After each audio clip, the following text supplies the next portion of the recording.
Political correctness is killing our security. Our prisons are becoming a hotbed of recruitment and training and indoctrination to Islamist ideology. Nowadays, if you're a paedophile or a rapist, or you kill children, you just go into prison, say your shahada, and then the Muslim gang protects you. Well done, Islamists. You've just created that Islam is the hotbed for every paedophile, rapist and child murderer in our prison system. That's who you're managing to recruit.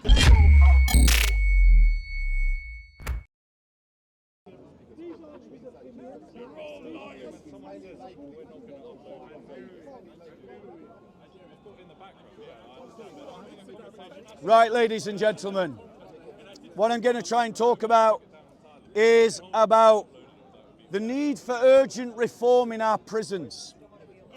The reason why I need to talk about this is because our scriptures as Christians teach us very clearly that we should be concerned for those in prison, particularly the church in prison.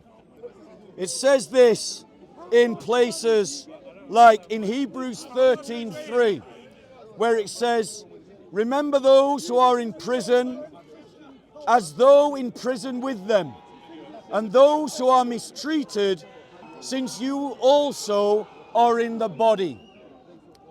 It says in Psalm 69:33, "For the Lord hears the needy and does not despise his own people who are prisoners." So, JC, bro, could you maybe go and talk with them?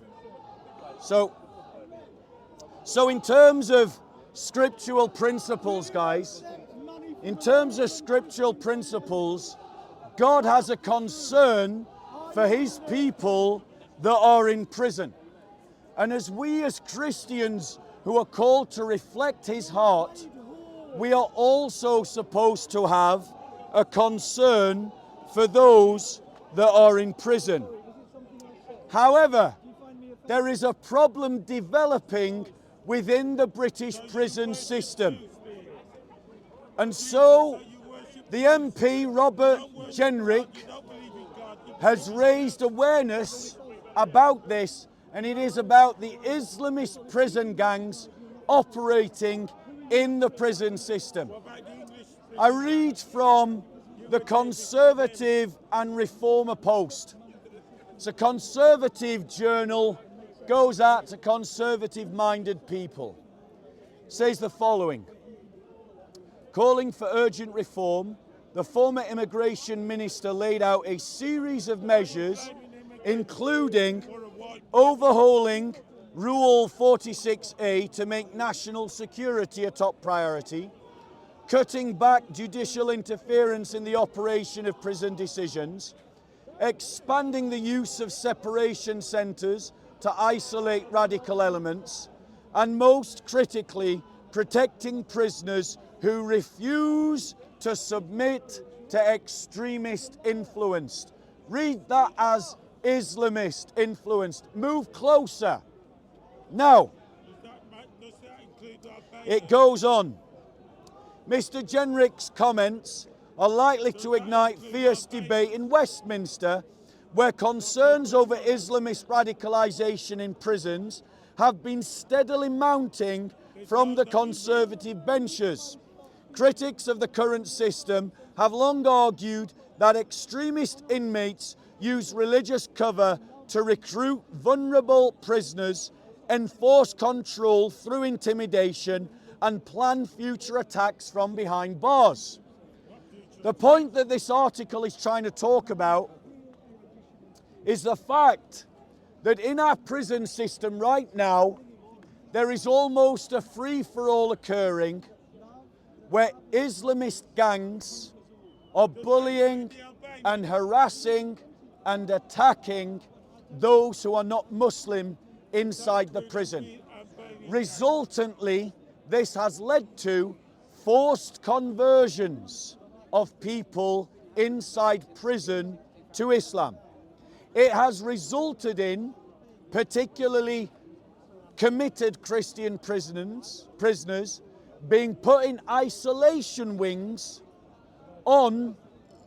inside the prison system, and Muslim gangs controlling entire wings of the system and establishing mock ad hoc Sharia courts to govern how that wing is run.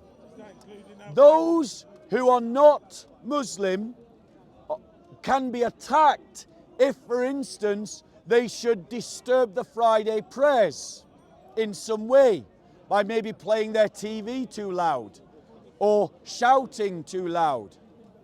Christians will be harassed if they display their Christian faith in terms of a Muslim wing or in the presence of too many Muslims.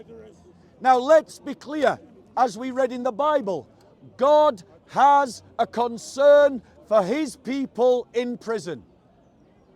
And the apostles teach us that we should remember the Christian prisoner like we are in prison, because we are all part of the body. Please move in, guys.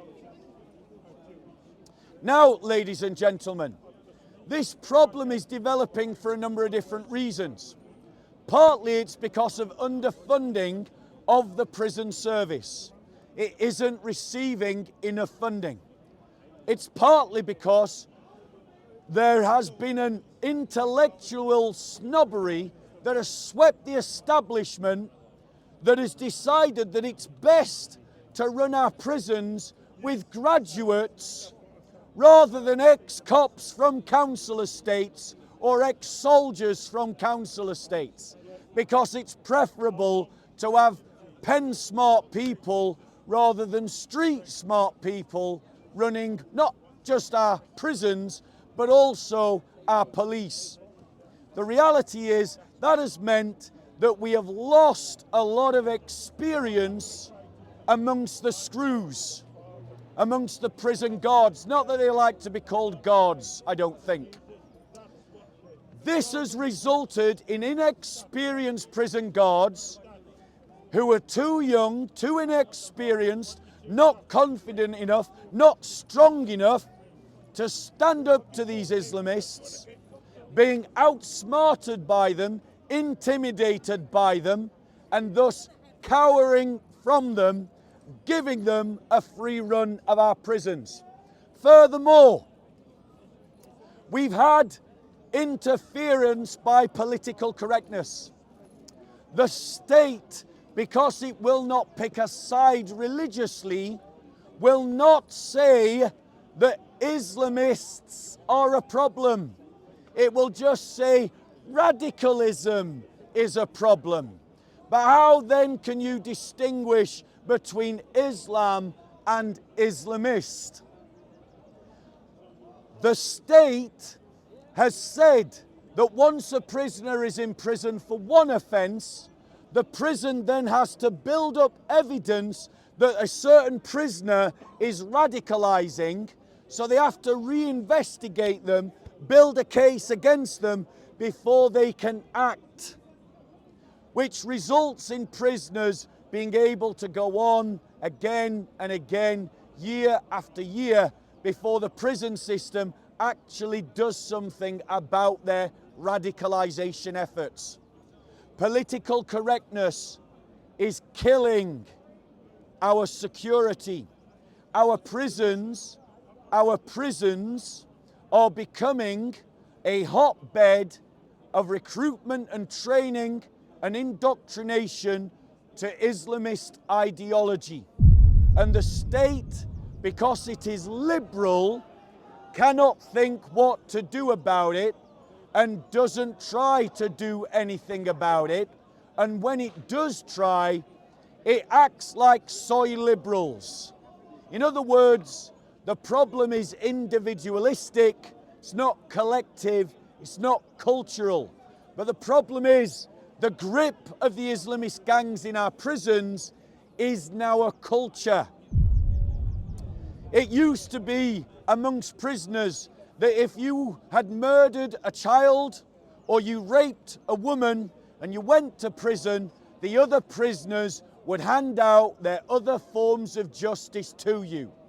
Nowadays, if you're a paedophile or a rapist, or you kill children, you just go into prison, say your shahada, and then the Muslim gang protects you.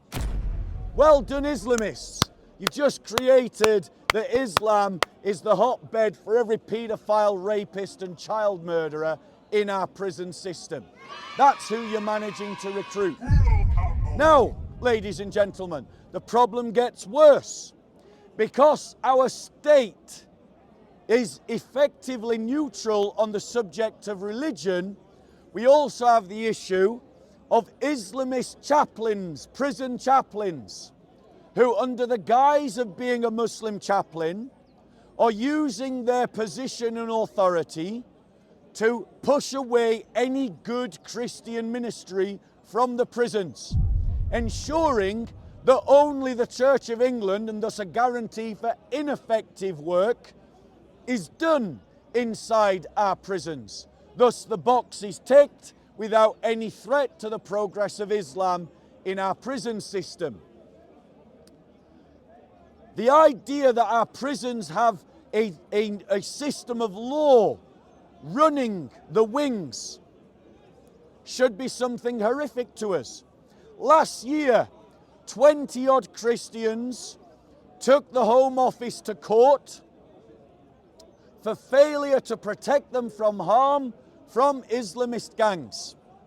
This is a real problem that is going on in our prisons, and our liberal, secular, soy, Guardian Easter reading, BBC-loving class don't want to do anything about it because they're more worried about their carbon footprint, to be concerned about the life of prisoners.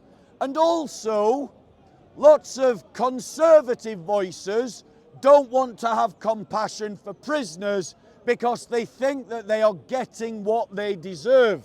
Trust me, nobody deserves Islam. Nobody's that bad. So, what can we do about it, ladies and gentlemen? The first step of a solution is that the state has to stop being neutral. The state has to have as public policy that it seeks to convert its prisoners to the Christian faith by finding and identifying good Christian prison ministries, funding them and supporting them. Secondly, that the prison service starts to recruit prison guards that know how to bully the bully. Because as everybody knows, and as we've demonstrated in this corner, that when you stand up to the bully, they back down. And that's what you do with bullies. You bully the bully. You break them down. You wear them out. You crush their spirit. And the prison system should purposefully identify every leading Islamist gang member and make their life miserable until they decide to change. And their change being becoming a Christian. We need screws that are big enough, tough enough and smart enough not to get cornered, and are big enough that when the Islamists act up, it's the Islamist that comes off worse.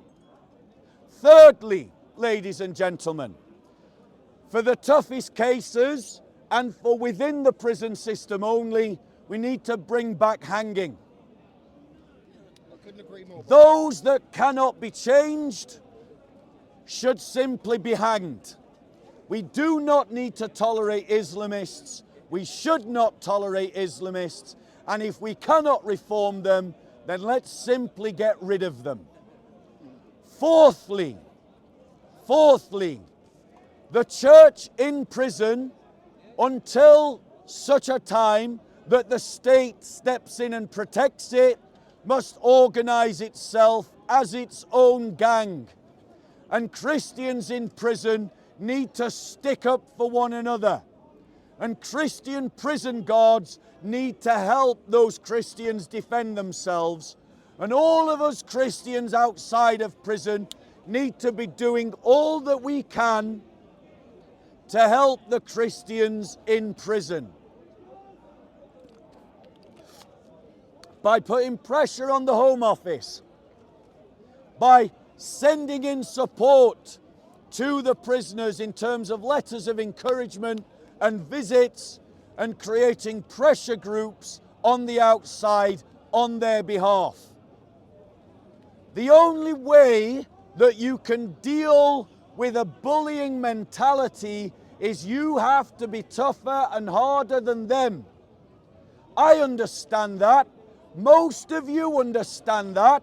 The problem is, our elites who read The Guardian have never been in a fight in their lives. They've never dealt with a difficult situation. They've lived sheltered lives their whole lives, and they think that everything can be solved with another hug, with a bit more goop, a bit more goo, a few more validating words. But anyone who's ever lived in a tough area knows that that is not how you deal with a local yob. And that's what our prisons are full of. Local yobs who are found in a gang called Islam that they have found a way to be strong and protected. We need to take away that security from them. We need to make the cost of joining that gang higher than the benefits of being part of that gang. Anyone with a brain can understand that. Unfortunately, our Guardianistas cannot. So we must educate the Guardianistas because they're too slow and naive to come to these conclusions on their own. They're innocent children playing with guns.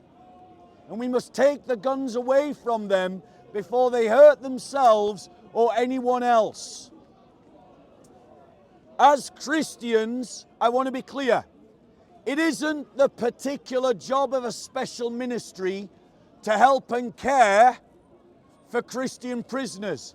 Paul's command was to all Christians. That means whether you're involved in prison ministry or not, you must embody a concern for the Christian prisoner. It's not optional. It's not something you can defer to someone else. It's something you must embody in your own Christian life. Any questions?